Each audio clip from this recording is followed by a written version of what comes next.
नमस्कार आप सभी को। आज शिक्षक दिवस के अवसर पर पुनः कहते हैं कि गुरु ब्रह्मा गुरु विष्णु गुरुर्देवो महेश्वरा गुरु साक्षात् परम ब्रह्म तस्मै श्री गुरुवे नमः।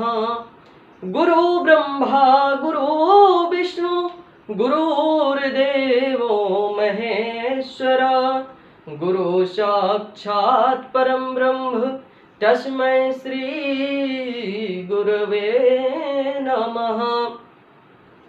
आइए आज शिक्षक दिवस के अवसर पर मैं अपने गुरुओं को ध्यान में रखते हुए उनके लिए एक विशेष 4 लाइन की कड़ी वाला गीत बनाया हूँ।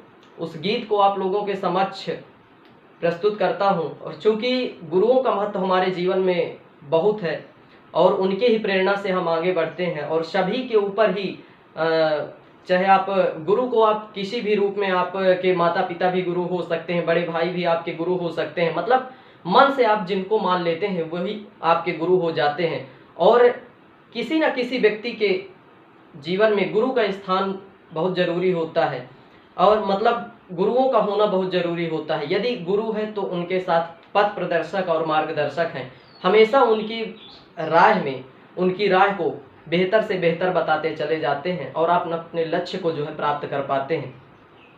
तो इसी कड़ी में अपन ने एक 4 लाइन का एक छोटा सा गीत जो है मैंने बनाया है कि गुरु में संसार समाया, गुरु उनका है आशीष पाया, गुरु में संसार समाया उनका है आशीष पाया, प्रभु ने खुद से भी ऊंचा गुरु का स्थान बनाया। ये गुरुवर तो ज्ञान के सागर हैं, इनसे ही जन्नत है, गुरु में संसार समाया उनका है आशीष पाया, गुरु में संसार समाया उनका ही आशीष पाया, गुरु ने प्रभु ने खुद से भी ऊंचा गुरु का स्थान बताया। ये गुरुवर तो ज्ञान के सागर हैं, इनसे ही जन्नत है। तो ये मेरी 4 लाइन की जो है गीत था, जो आज चूँकि शिक्षक दिवस के दिन आज मैं अपना वीडियो बना रहा हूँ, तो आज 4 लाइन का यह है छोटा संदेश है कि आप अपने गुरु को हमेशा ध्यान में रखते हुए कोई कार्य करें और गुरु से हमेशा प्रेरणा लेते रहिए, गुरु से हमेशा सीखते रहिए, क्योंकि जीवन में जिस प्रकार से अपने मित्र का होना जरूरी है, और है ना, तो उसी प्रकार से क्या है कि आपके जीवन में एक गुरु का भी होना जरूरी है, क्योंकि वो पथ प्रदर्शक होते हैं, वो हमें रास्ता दिखाते हैं आगे का। तो आइए चलते हैं, आज मात्र कुछ ही धाराओं की बात अपन पार्ट 3 में करेंगे।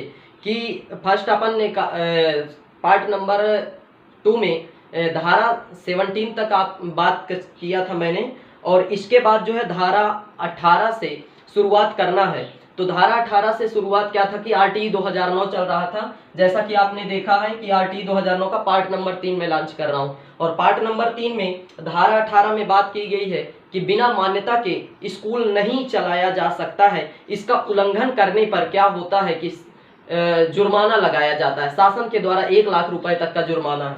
तो धारा 18 की बात करते हैं अपन कि बिना मान्यता के स्कूल अपन नहीं चला सकते हैं। कोई भी व्यक्ति बिना मान्यता के स्कूल नहीं चला सकता है, बिना मान्यता के स्कूल नहीं चलाया जा सकता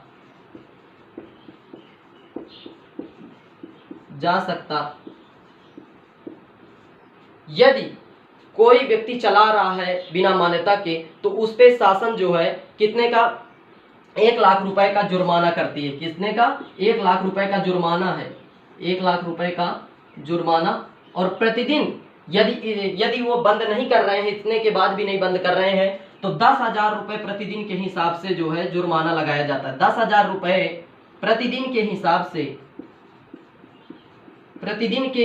से जुर्माना लगाया जाता है।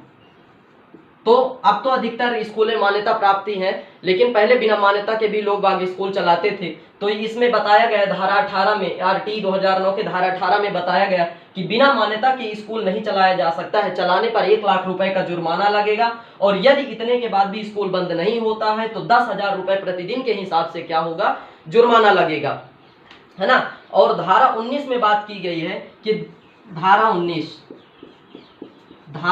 में बात की गई है कि विद्यालय के मानक क्या होना चाहिए, है ना। मतलब कुल मिला के विद्यालय के मानक की चर्चा की गई। मानक का मतलब आपको हम बता दें कि विद्यालय, एक अच्छे विद्यालय में आप क्या क्या गुण देखते हैं, क्या क्या होना चाहिए। मतलब जैसे लाइब्रेरी होना चाहिए, लाइब्रेरी के साथ वहाँ बच्चों के लिए शौचालय व्यवस्था होनी चाहिए, खेल का मैदान होना चाहिए, है ना, और अच्छे अध्यापक होना चाहिए, और इसके बाद जो है कंप्यूटर लैब होना चाहिए। लाइब्रेरी हो गया, कंप्यूटर लैब हो गया, शौचालय हो गया, मतलब जितनी भी एक अच्छे और स्कूल के आप गुण देखते हैं और लक्षण देखते हैं वो सभी क्या होना चाहिए। यहाँ विद्यालय के मानक की चर्चा की गई। धारा 19 में विद्यालय के मानक की चर्चा की गई है। इसमें आपका हो गया कि सबसे पहले ये है कि आपको यदि धारा 20 में, फिर इसके बाद आता है, ठीक है, इसमें आप विद्यालय के मानक की चर्चा मैंने कर लिया कि विद्यालय के मानक में सीधी सी बात है कि मानक का मतलब आप यही समझिए कि एक अच्छे स्कूल की क्या क्या विशेषताएं होती हैं वो सब इसमें आती हैं, धारा 19 में आती हैं, है ना।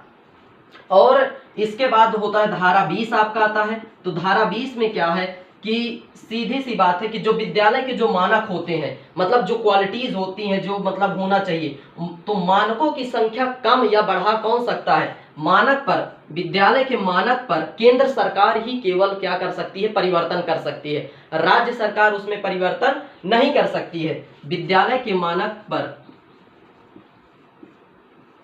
विद्यालय के मानक पर केंद्र सरकार ही परिवर्तन कर सकती है, परिवर्तन